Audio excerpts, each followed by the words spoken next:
When I first became a Christian, I mentioned this to you guys before. When I first became a Christian, I remember my first prayer was, God, I know I need to follow you, but I really do not want to go to church on Sunday. Is there any way, is there any way, God, that we can work out a deal and I can follow you and not have to go to church? Like, for a long time in my Christian life, I had a really low view of church and of gathering together with other believers.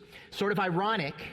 But when I was in college studying to be a pastor, preparing to lead a church, I actually wasn't a member of a church during the first part of college. And I would go, visit sometimes my church that I started walking with the Lord with on Coronado Island. Then I'd go to other churches, go to a mega church in East County. I had Christian friends that I would fellowship with, right? Like I was a Bible major in college. So in my mind, it was like I get a lot of the community, and we have Bible discussions, Bible talks all the time. I don't really need to go to church, right? Like I didn't need to go on Sunday. We have the discussions. I listened to good worship music on my own. If I can make it, if there's nothing else getting in the way, then I'll go to church. I just had this sort of low view of the gathered assembly, of what takes place when we come together.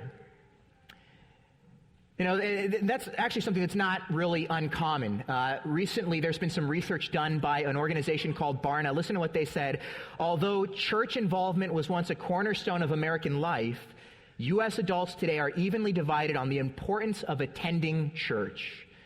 While half, 49%, say that it's somewhat to very important, the other 51% say it's not too important or not at all important.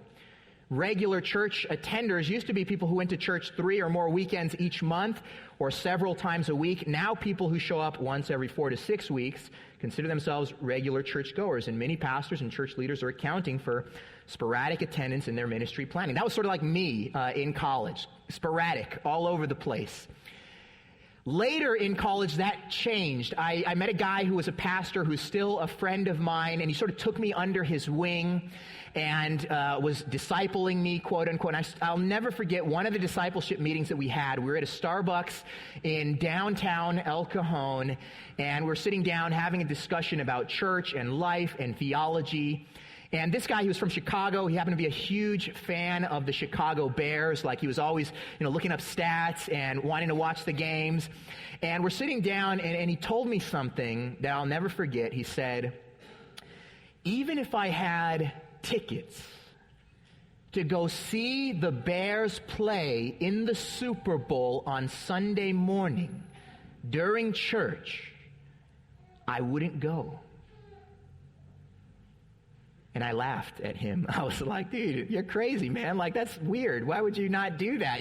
Tickets, when are the Bears ever going to go to the Super Bowl? Like, if you did, this would be like your once-in-a-lifetime opportunity to go and see them. And I just sort of laughed, like, you're crazy. But he looked at me, and he didn't laugh. He wasn't laughing.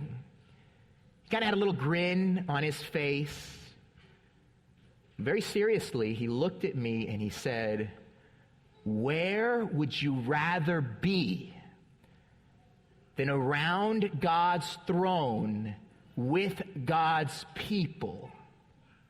Where on earth would you rather be than there? And for a moment, I felt crazy.